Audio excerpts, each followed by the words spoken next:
Hey, what's up, you guys? So today what we're going to be talking about is Voxengo's Drumformer. This is a very powerful and very intuitive plugin. So let's just get straight into this. Now, basically, this is a plugin designed to do any type of dynamics and saturation and EQ processing that you need for your tracks. And when I say tracks, I mean it can be done on more than just drum tracks. A cool thing about this is since it's multi-band, you can totally use this as a multi-band compressor with the option of having either linear phase or minimum phase crossovers. This is up to 3 bands, and you can see right here how many you can have. You can choose from 1 to 2 to 3. And you can choose how big the slope is going to be from 6 to 24 dB octave slopes. I know it's called Drumformer, but I noticed it sounds really good on pretty much anything you want to put it on. But we are going to be focusing on what it can do on drums. So let's get started. The first thing you have is a noise gate. By that, you just have to turn it on, and you already have some predefined presets where if you hit this little button, you can actually see and fine-tune presets and see what they're doing. You can even create your own and then save it right here in the preset menu. You next have an EQ, which can go pre, off, or post. This comes with a very, very useful analyzer. And it sounds really good, actually. It sounds very smooth and very natural. The only thing I would really want from this is maybe a couple more bands, because I find maybe having 2 more bands would make this perfect. Now, you also are able to right-click on these and decide what you want from different low and high pass filters, octave slopes, to a band pass, to a high shelf, a low shelf, and peaking. Next, we have these little sliders, which is basically where you can decide where the crossovers for the bands are. So this would be band 1, B1, band 2, B2, and band 3. Now, after that, it goes straight into the compressor. And a cool thing is you can solo these bands out. So if you want to work on or just listen to just that, you can totally do that. It also has this in and out little feature, which basically tells you the difference between the input output. And you have a compressor and saturation on every band. Since this can also work as a single band, you can totally do this as a broadband compressor saturator. Cool thing is you can decide on the key input to be external, main input, or the band input, which would basically be this crossovers is where it will end. I tend to leave it as band input because when I'm using a multi-band compressor, I tend to want to do that. You can also monitor the compression, which basically lets you monitor the changes of the sound that you're doing. And as for the saturation, you have up to 6 different types of saturation. And all of these actually sound slightly different. I kind of like poppy, crisp, and plain the best, but they all have their own little sounds. And of course, you have a little oversampling, which has from auto ×1 all the way to ×8. And this is highly recommended if you're doing high levels of saturation. After that, you have a dry wet knob right here on the output. So you can basically control how much. 100% is all dry and 0% is all wet. And then you have an output gain. After that, you do have a clipper section. And this will prevent it from going above 0, but it also adds some saturation clipping. Now, if you hit this little button, it'll let you decide how big you want the GUI, make it linear phase crossovers or minimum phase, and you can change the colors. This little button right here is the soft bypass. And as you see here on Studio One, this is the soft bypass button. So this is going to like prevent any pops or clicks. That's enough for the explanation. Let's go ahead and get into this now. If I solo out all these drum tracks, I'm going to have these all on and then I'm going to bypass them. So let's solo this out and here we go.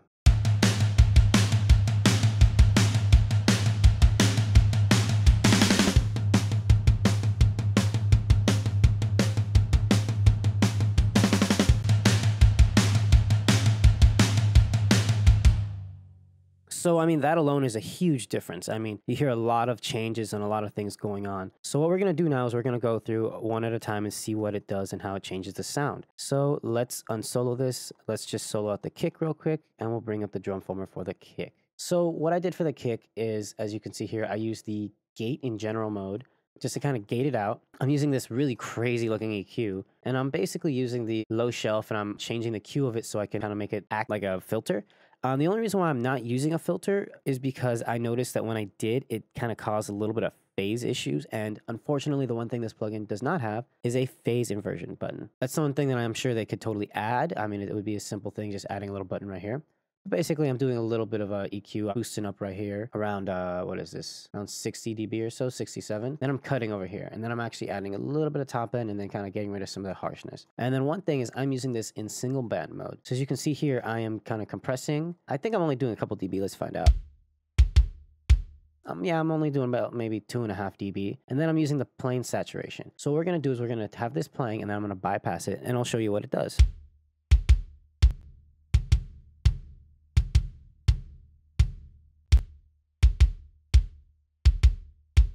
So as you can hear from that, I mean, it does add a lot of weight and a lot of body to it. It makes it sound more snappy too. And a lot of that is actually coming from the saturation. The saturation sounds really cool and really natural. I have the clipper on just in case I peak, but I mean, I'm not really gaining that much volume. Most of the time, I'm actually staying under it. Now, the biggest kind of change that I'm getting would be from the snare and the overheads. So let's look at the snare real quick. And one thing I do have on the snare is a reverb, so I'm going to bypass that for now. And let's see how this sounds with it on, and then I'm going to turn it off. So here we go with it on.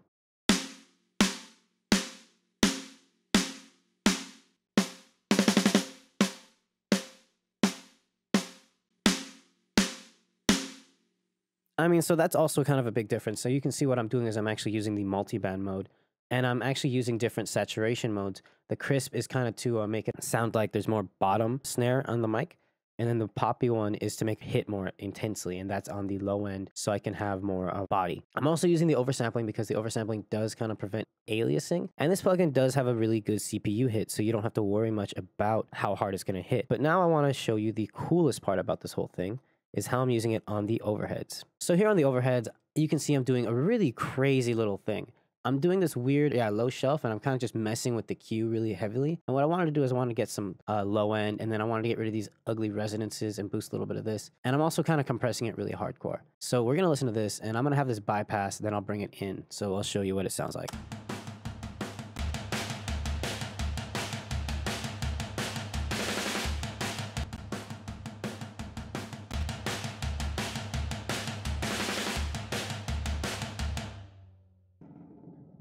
There's an airplane passing by right now.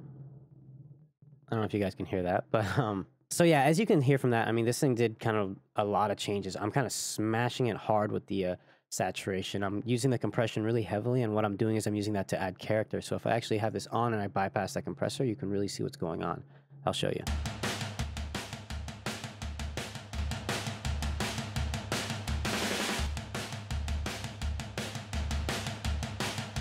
And you can really hear how that poppy saturation, when I bypassed it, it really does kind of add a lot of like smack to it, a lot of body. And that's something I really like.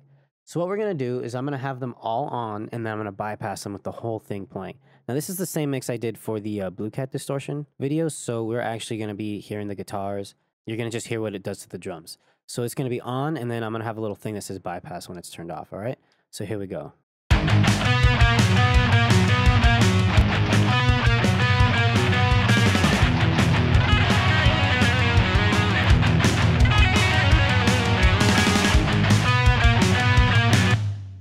And there you go. I mean, it's a channel strip with a multi-band compressor. I mean, it sounds great, as you can hear from that. I mean, it's a really big difference. And I'm just using one instance on all of these drums.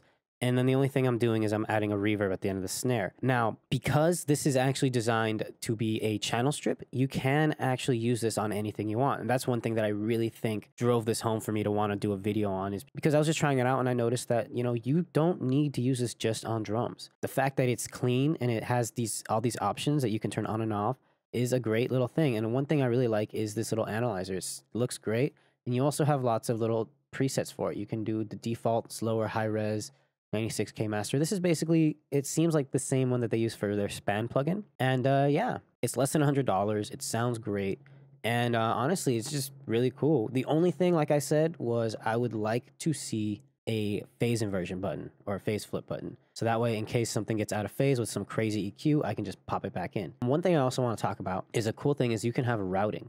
You can decide whether you want, this would be the key signal source, right? You can tell it to be CD, which is basically your input, and EF would be your sidechain inputs. You can pair it up. If you go right here, you can see all the little options. This is one thing that I've not seen in a plugin in a while, where you have so many options just built into it. So my overall thoughts, this is a really cool plugin. I really like it, and I'm glad I own it now. And I'm probably going to be using this a lot.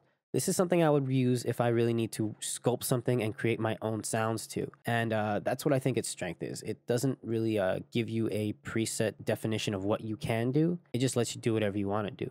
But if you want to, you can totally go into the presets and you will have a lot of them. And they're actually pretty good. You can see right here how it says newscaster and nice vocals. These things can be used on vocals too. But yeah, I mean, if you guys are looking for a affordable channel strip for drums or vocals where you could basically use it on anything, I would really check out Voxengo. I mean, this thing I believe works in Pro Tools, audio units and, Studio One. So it's a VST2. That's it for this video. Hope you guys like this. I'll see you guys next Wednesday. I got something pretty cool lined up for that. And I'll see you guys later. Bye.